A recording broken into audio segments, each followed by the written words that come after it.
황진구에게 버림받은 윤세영 앞에 구세주처럼 등장한 구지석은 혜성그룹을 함께 먹어버리자며 윤세영에게 손을 내밀고 그저 혜성의 눈이 멀어 그 손을 덥석 잡아버리는 미련한 윤세영.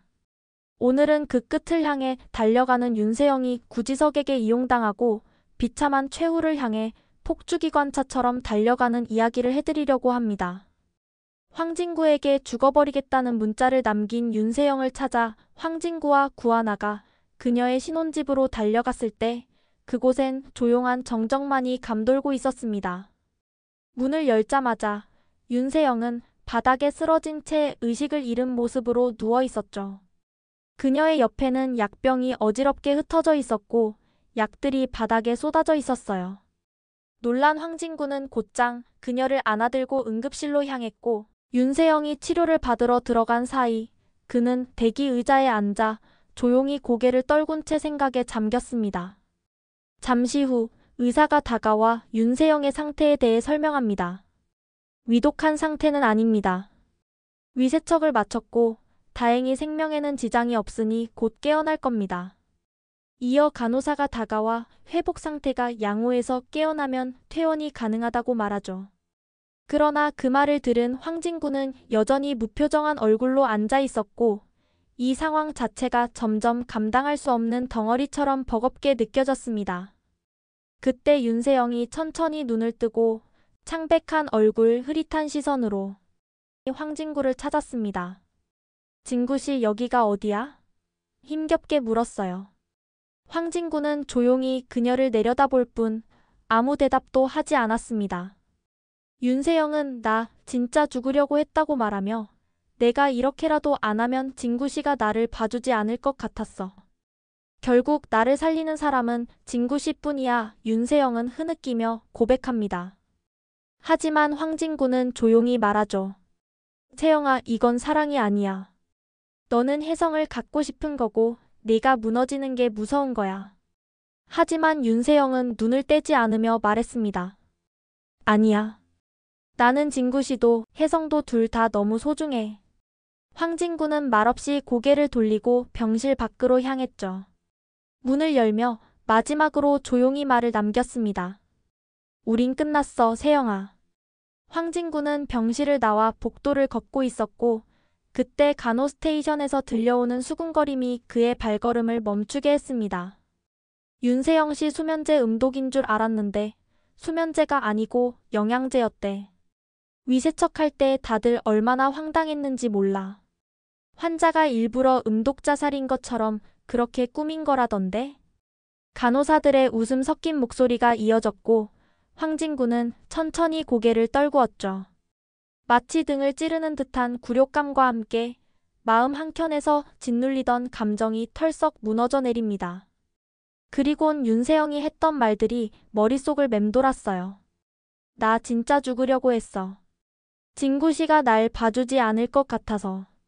그 모든 말이 거짓이었다는 사실에 황진구는 멍하니 웃음을 흘렸습니다. 그 웃음엔 비참함과 진절머리가 뒤섞여 있었어요. 이 모든 것이 철저하게 계산된 쇼였다고? 이제 정말 끝이야, 세영아. 너의 그 거짓말이 언제쯤이면 끝날까? 넌 내 마음을 아주 지독하게 짓밟았어. 그는 더는 뒤돌아보지 않고 병원 복도를 빠르게 걸어나갔어요. 그 등 뒤로 간호사들의 낮은 웃음소리가 여전히 귓가에 남아 있었습니다. 간호사들의 비웃음도 황진구의 멀어지는 뒷모습도 윤세영에겐 닿지 않았어요. 황진구가 이미 진절머리를 내며 떠난 사실도 모른 채 그녀는 아직도 자신이 주도권을 쥐고 계속 매달리면 아직은 기회가 있다고 믿고 있었죠. 그녀의 머릿속은 오직 하나뿐이었어요. 어떻게 하면 혜성을 가질 수 있을까? 그 생각뿐이었죠. 그리고 황진구에게 미안하다는 감정도 죄책감도 없었습니다.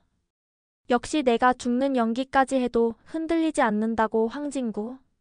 윤세영은 날선 눈빛으로 텅 빈 병실 천장을 바라보며 웃었습니다. 이 소식을 들은 최명진은 마치 불이 난 사람처럼 안절부절 못하며 신방호를 찾아 윤세영의 신혼집으로 향했습니다. 그녀의 머릿속은 온통 어떤 거짓말로 신방울을 구워 삶을지 거짓말을 짜내는 것이었죠. 마침내 신방울을 만난 최명진은 안절부절 못하며 고개를 숙이며 말했습니다. 언니 정말 미안해요. 가짜 임신 내가 다 시켜서 한 거야. 태영이는 잘못이 없어. 그 애는 내가 시키는 대로 한 것뿐이야. 한 번만 용서해줘요 언니. 네가 시킨 짓이라고? 네가 시킨 거면 네가 맞아야 되겠네. 최명지의 입에서 가짜 임신 얘기가 나오자 신방울은 더는 참지 못하고 벌떡 일어나 최명지가 앉아있는 소파를 힘껏 걷어차며 날새운 목소리로 말했습니다. 놀란 최명지는 손이 발이 되도록 빌며 애타는 목소리로 말했어요. 언니 내가 정말 잘못했어. 우리 세영이 어제 약 먹고 쓰러져서 응급실에 실려갔어. 언니 사람 하나 살린다고 생각하고 그냥 진구랑 세영이 결혼시키자. 제발 부탁이야. 그 말을 듣자 화가 난 신방울은 또 다시 소파를 거칠게 걷어찼어요. 쿵 소리와 함께 소파가 밀려나고 최명진은 중심을 잃고 바닥에 엉덩방아를 찌으며 놀란 눈으로 신방울을 올려다봤습니다. 신방울은 이를 악물고 쏘아붙였어요. 어제 세영이가 먹은 거 수면제 아니고 영양제 과다 복용이래. 진구가 병원에서 다 들었대. 가짜 임신도 모자라서 이제는 수면제 음독 생쇼까지 벌려? 내 아들이 니들 모녀 인형이여 뭐여? 최명지가 간신히 몸을 일으키며 말했습니다. 방울 언니 우리 세영이 진구 없으면 진짜 무너진다고 제발 결혼만 하게 해줘.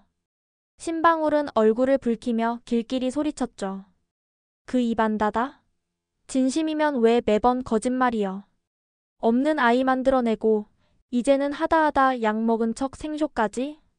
다시는 내 아들 이름 네 입에 올리지도 말고 당장 나가. 어떠한 변명으로도 더는 버틸 수 없었던 최명진은 수치심에 짓눌린 얼굴로 고개를 푹 숙인 채 아무 말 없이 현관문을 열고 나섰죠. 신방울의 차가운 외면은 마치 쫓겨난 죄인처럼 그녀를 짓눌렀고 그렇게 최명진은 쫓겨나듯 신혼집을 빠져나갔습니다. 한편 집으로 돌아온 최명진은 놀란 눈으로 윤세영에게 외칩니다. 너 기사 봤어? 최명지가 방문을 벌컥 열며 윤세영의 방 안으로 들이닥쳤어요. 손엔 핸드폰이 들려 있었고 화면에는 충격적인 기사 제목이 떠 있었죠. 윤세영의 얼굴은 창백했고 순간 얼굴이 일그러지더니 최명지를 보며 말합니다. 뭐야 이 기사? 실시간 검색어 1위에는 윤세영 갑질 논란, 윤세영의 악행, 혜성그룹 오너 패밀리 인성 논란, 혜성투어 절도 사건 등의 키워드가 상위권을 장악하고 있었고 사내 온라인 커뮤니티에도 관련 폭로 게시글이 실시간으로 올라오고 있었습니다. 윤세영은 핸드폰 화면을 바라보며 숨을 들이쉬려 애썼지만 호흡은 점점 얕아지고 있었죠. 입술을 질끈 깨문 채 고개를 숙였고 손등 위로 솟은 핏줄은 그녀의 긴장을 그대로 말해주고 있었죠. 그녀의 입끝은 떨려 있었고 눈가엔 금세라도 눈물이 맺힐 듯한 기운이 서려 있었습니다. 가짜 임신의 갑질 논란? 실검 1위의 회사 커뮤니티까지. 엄마 나 이제 어떻게 해? 최명진은 숨을 몰아쉬며 핸드폰을 흔들었습니다. 구하나 또 그년 짓이야. 한편 사무실 직원들이 수근대는 소리에 황진구도 온라인 커뮤니티 게시글을 보게 되었어요. 그는 자리에 앉자마자 사내 게시판을 열어 확인했고 기사와 캡처본 직원들의 반응을 하나하나 읽어 내려갔습니다. 심지어 회사 1층 로비 게시판에는 대자보까지 붙어 있었고 사내 직원들의 수군거림이 멈추지 않았어요. 상황의 심각성을 알게 된 황진구는 얼굴이 굳은 채 인사팀장에게 전화를 걸며 말했죠. 이건 우리 회사 이미지에 심각한 타격입니다. 곧 있을 외부 감사에도 좋지 않은 영향을 미칠 거예요. 진상규명을 해야 합니다. 윤세영은 몸을 제대로 가누지도 못한 채 벽에 기대어 앉아 눈가엔 눈물이 고여 있다가 뺨을 타고 천천히 흘러내렸죠. 그녀는 참을 수 없이 괴로운 표정으로 고개를 떨궜습니다. 사람들이 날 어떻게 볼까? 구하나가 내 인생을 망쳤어. 그녀는 말을 잇지 못한 채 주저앉았고 두 손으로 머리를 감쌌어요. 개망신이야, 세영아. 추운 겨울에 커피 심부름, 붕어빵 심부름, 구두 닦아오라는 심부름까지. 이게 전부 뉴스에 나왔다고. 구내식당에서 일부러 발 걸어서 넘어뜨리고 식판 엎은 것도, 그리고 돈봉투 절도 사건까지 구하나 그년이 모두 까발린 거라고. 최명지의 말이 가슴을 후벼 파듯 박히자 윤세영은 숨을 삼키듯 어깨를 크게 떨었고 최명지는 울컥하며 소리쳤어요. 지금 댓글창은 지옥이야. 형님 아시면 난리 날 텐데. 윤세영의 입술이 파르르 떨렸습니다. 갑작스레 몰려든 공포에 눈동자가 흔들렸고 양손을 불안하게 비벼댔죠. 한편 구하나와 구지석은 다가올 외부 감사에 온 신경을 집중하고 있었습니다. 구하나는 회의실에서 차트를 정리하며 서류에 시선을 고정했고 구지석은 조용히 그녀를 바라보다 말했어요. 황진구가 누나 좋아하는 거 알지? 누나는 어때? 구하나는 말없이 시선을 내리깔며 서류를 넘겼습니다. 어떤 감정도 읽히지 않는 표정이었어요. 지금은 아무것도 생각하고 싶지 않아 오직 복수에만 집중하고 싶어. 구하나와 구지석은 눈을 맞추며 의미심장하게 웃었습니다. 며칠 뒤 회사로 복귀한 윤세영은 인사팀으로부터 사내심의위원회 회부 통보를 받았죠. 직장 내 괴롭힘 조사 대상자라는 이름표가 붙은 회의실 앞에서 윤세영은 얼굴을 들 수 없었어요. 그때 누군가 그녀에게 다가와 말을 건넸습니다. 지쳤지? 이제 그만 버텨도 돼. 그 목소리의 주인공은 구지석이었어요. 그는 윤세영에게 두툼한 서류 봉투 하나를 건네고 그 안에는 윤세영이 과거 그에게 건넸던 보안 서버키로 구지석이 은밀히 수집한 내부 자료들이 담겨 있었죠. 구지석은 그 모든 걸 차분히 설명하며 말했습니다. 내가 해석 먹어줄게. 윤세영은 믿을 수 없다는 눈빛으로 그를 바라보며 조용히 물었어요. 해석 네가 가지면 나 줄 거야? 구지석은 잔잔한 웃음을 지으며 대답하죠. 윤세영 네가 나랑 같이 간다면. 윤세영은 그 순간 구지석의 말을 곱씹을 여유도 없이 오직 혜성을 차지하겠다는 욕망에 눈이 멀어 그의 손을 덥석 잡아버렸어요. 그 손이 어떤 대가를 요구할지 그 끝이 얼마나 위험한지조차 알지 못한 채 말이죠. 그렇게 윤세영은 되돌릴 수 없는 길 위에 첫 발을 디뎠고 그녀에게 치명적으로 위험한 거래는 조용히 시작되었습니다. 구지석은 윤세영을 이용해 감사에 필요한 자료들을 뒤에서 따로 모으기 시작했어요. 겉으로는 그가 혜성을 먹기 위한 신여진의 비리를 밝히는 일처럼 보였지만 그 이면엔 전혀 다른 목적이 숨어 있었죠. 바로 혜성그룹이 혜성투어 매각 과정에서 발생한 회계장부에서 사라져버린 100억 원이라는 비자금이 어디로 흘러갔는지 밝혀내는 것이었어요. 이 자금은 매각 직전 수개월간 해외 마케팅 공동투자, 해외 VIP 접대비, IR 프레젠테이션 대행료 등 실제 존재하지 않는 항목들로 분산 처리되었고 세금 처리를 회피하기 위한 가공 세금 계산서가 다수 동원된 정황도 포착되었던 거예요. 이 금액은 공식 회계에서는 마케팅 비용 혹은 해외 투자 사전 조율 예산 등의 모호한 항목으로 분산 처리되어 있었지만 실상은 정산 근거가 전혀 없는 자금이었고 관련 승인 서명도 복수로 조작된 상태였습니다. 내부 감사팀에서 눈치채지 못한 그 공백은 오직 몇 사람만이 알고 있는 그들만의 비밀이었던 거죠. 장부상 숫자는 정교했지만 실체가 없는 전표와 허위 거래처들로 엮인 미로 같은 구조였습니다. 문제는 그 100억이 흘러들어갔을 법한 윤세영과 최명지의 개인 계좌가 너무도 깨끗하다는 점이었어요. 자금 세탁의 흔적조차 없을 만큼. 어떻게 이런 일이 가능하지? 이 정도 돈이면 적어도 흔적은 남아야 정상인데. 구지석은 혼잣말처럼 중얼거리며 윤세영이 가져온 자료들을 다시 훑어봤어요. 그녀가 주고받던 메일, 공용 서버에서 내려받은 장부 파일, 그리고 자신이 직접 목격했던 회의 속 대화 내용을 정리한 메모까지 포함돼 있었어요. 구지석을 철저히 믿은 윤세영은 그 자료들이 구지석의 손에 넘어갔을 때 자신에게 결정적인 무기가 될 줄 몰랐던 거예요. 참고용 정도로 생각했던 문서들이 그의 분석력과 집요함 속에서 아주 위험한 증거로 바뀔 수 있다는 걸 전혀 예상하지 못했던 거죠.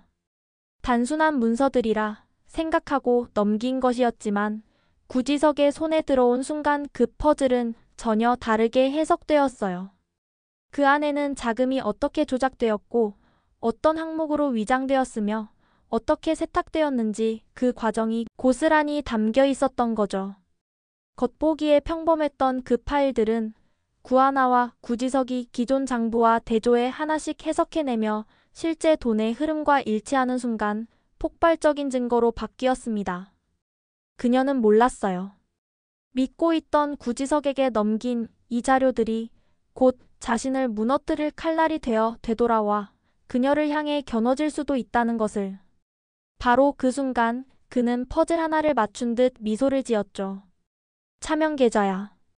누군가의 이름을 빌린 계좌 아니면 사라진 누군가의 이름. 그가 떠올린 이름은 의외로 가까운 인물이었어요. 바로 최명지의 최측근이자 한때 재무팀 내부 감사를 담당했던 최 이사. 사실 이 둘은 단순한 업무 관계가 아니라 혈육 관계였어요. 철저히 숨겨온 가족사였지만 내부 승인 구조를 따져보면 이해할 수 없는 결제 경로와 권한 이동이 유독 둘 사이에서만 자연스러웠던 이유가 있었던 거죠. 그리고 최 이사가 회사 내 주요 계좌 흐름과 승인 라인에 대한 접근 권한을 모두 갖고 있던 몇 안 되는 인물이었죠. 구지석은 이런 이유로 윤세영을 일부러 끌어들였던 거예요. 윤세영이야말로 최명지와 함께 그 돈의 흐름을 알고 있는 유일한 인물이었고 그녀의 손을 잡는 순간부터 구지석은 그 흔적을 되짚기 위한 조각들을 하나씩 모아온 것이었어요. 그리고 마침내 수상한 자금이 흘러든 이름 없는 계좌 하나가 그의 모니터 위에 떴습니다. 계좌 개설 주소는 제주도, 그리고 명의자는 최 이사의 여동생이었습니다. 구지석의 눈이 빛나더니 이제야 모든 조각이 맞춰진 듯 그의 얼굴엔 단단한 확신이 떠올랐어요.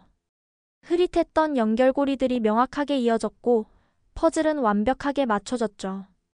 이제 실타래가 풀리기 시작하는군. 폭풍은 이미 조용히 움직이고 있었어요. 그리고 그 중심엔 예상치 못한 얼굴들이 서 있었죠. 구지석은 곧장 그 자료들을 복사해 두 개의 파일로 나누어 암호화했고 하나는 자신의 비밀 서버에 보관하고 또 하나는 조용히 윤성우와 구하나에게 전달했습니다. 윤세영도 모르게 움직인 이 공유는 곧 다가올 외부 감사에서 구하나가 사용할 강력한 카드로 쓰이게 될 거예요. 숨죽이며 기다리던 구하나는 자료를 확인한 후 조용히 입꼬리를 올렸습니다. 이제 더 이상 기다릴 필요 없겠네요. 증거는 충분해요. 윤성호 역시 묵묵히 고개를 끄덕이며 말했죠. 오랜 시간 기다려온 만큼 철저하고 확실하게 끝냅시다. 신입사원에서 외부 감사부장으로 전혀 다른 직책으로 돌아온 구하나.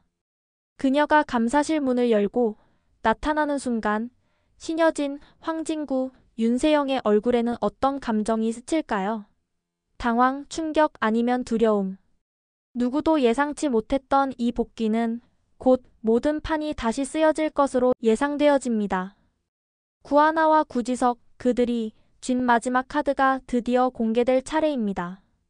단순한 퍼즐 조각이 아닌 게임의 흐름을 뒤집을 결정적 한 수가 되겠죠.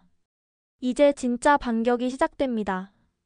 다음 영상에서는 마침내 정의가 살아 움직이는 순간이 펼쳐질 거예요. 통쾌하고 짜릿한 복수 절대 놓치지 마세요. 다음 이야기가 더욱 기대되신다면 드라마 리뷰 콩콩 구독과 좋아요 꾹 눌러주시고 여러분의 의견을 댓글로 남겨주세요. 시청해주셔서 감사합니다.